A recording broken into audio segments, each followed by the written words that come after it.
Bonjour à tous et bienvenue dans cette première vidéo d'une série consacrée au Scriptable Object.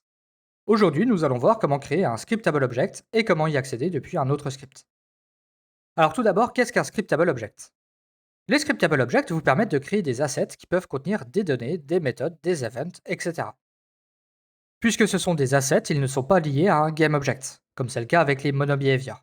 Mais ils existent au niveau du projet et sont accessibles depuis n'importe quelle scène. Un peu comme un modèle 3D, un audio-clip ou encore un matériau. Pour créer un scriptable object, on va commencer par créer un nouveau script. On fait un clic droit dans la fenêtre Project, puis Create, Scripting, et enfin Scriptable Object Script. On nomme ensuite notre fichier. Ici, pour l'exemple, on va l'appeler enemy.data.so. Ici, le SO signifie Scriptable Object. Ce n'est pas obligatoire d'utiliser ce nommage. Jetons un œil à notre script. Tout d'abord, notre classe doit hériter de Scriptable Object. Ensuite, pour pouvoir créer les assets dans Unity depuis le menu Create, nous devons ajouter l'attribut CreateAssetMenu à notre classe. C'est grâce à cet attribut que l'on va avoir un choix supplémentaire dans le menu de création, que ce soit dans le menu Create depuis le clic droit dans la fenêtre Project, ou depuis la barre de menu Asset Create. Dans cet attribut, nous pouvons spécifier le paramètre MenuName. Ce paramètre permet de définir le chemin dans le menu Create. Par exemple, si comme chemin on définit EnemyData, si on regarde le menu Create, on voit que maintenant on a la possibilité de créer un asset avec le nom EnemyData. Dans le chemin, on peut utiliser des slash pour indiquer des sous-menus. Par exemple, si dans Menu Name on écrit Scriptable Object /EnemyData, on voit que dans le menu Create, on a un sous-menu Scriptable Object, puis ensuite EnemyData. Il est ainsi possible de mettre plusieurs niveaux afin d'organiser le menu Create, chaque niveau étant séparé par un slash. Nous avons aussi le paramètre FileName qui nous permet de définir le nom par défaut des assets créés à partir de cette classe. Pour l'exemple, on va donner comme nom par défaut EnemyData. Dans le menu Create, si on clique pour créer un nouvel asset de type EnemyData, on voit bien que le nom par défaut est celui défini dans l'attribut CreateAssetMenu. On peut aussi ajouter le paramètre Order. Avec ce paramètre, on peut définir l'ordre d'affichage dans le menu Create. Plus le nombre est grand, plus l'élément sera affiché en bas de la liste, et plus le nombre est petit, et plus il s'affichera en haut de la liste. On peut passer un nombre négatif dans ce paramètre. Pour l'instant, notre scriptable object apparaît vers le bas du menu de création d'assets.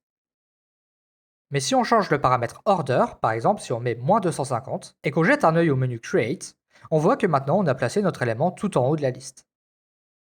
Nous venons donc de créer notre premier scriptable object, mais pour l'instant il est complètement vide. Ajoutons-lui un champ public de type int, que l'on va appeler maxElse par exemple. Si on sélectionne notre asset, on peut voir dans l'inspecteur notre champ public avec la valeur qu'il contient. On peut modifier directement dans l'inspecteur cette valeur, comme on le ferait avec un component sur un GameObject. Alors je ne suis pas fan des champs en public, je vais donc le passer en privé et ajouter l'attribut SerialistField afin de conserver son affichage dans l'inspecteur. Je vais aussi ajouter une propriété publique en lecture seule afin d'avoir accès à la valeur du champ privé. Maintenant, nous allons accéder au scriptable object depuis un autre script. Pour l'exemple, nous allons créer un script MonoBehavior que l'on va appeler EnemyHealth. Dans ce script, on va ajouter un champ du type de notre scriptable object, donc EnemyData.so, et avec l'attribut SerialistField pour l'afficher dans l'inspecteur. On va créer un nouveau GameObject et y ajouter notre script EnemyElse. On peut maintenant assigner notre scriptable object dans l'inspecteur, soit avec un drag and drop depuis la fenêtre Project, soit en cliquant sur le petit rond à côté du champ et ensuite sélectionner l'asset souhaité. Nous avons maintenant une référence à notre scriptable object dans notre script EnemyElse. On peut donc accéder à ce qu'il contient.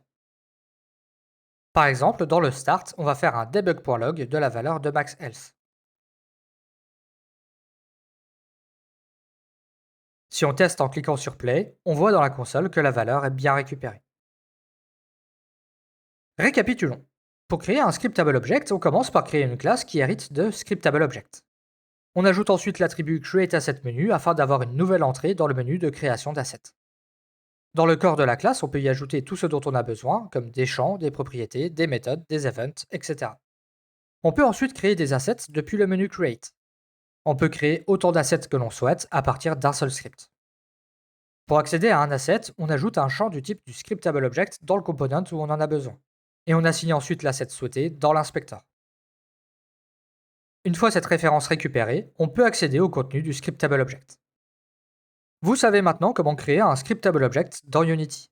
Dans les prochains épisodes, nous verrons différents cas d'utilisation des scriptable objects et comment cela peut nous aider à structurer nos projets.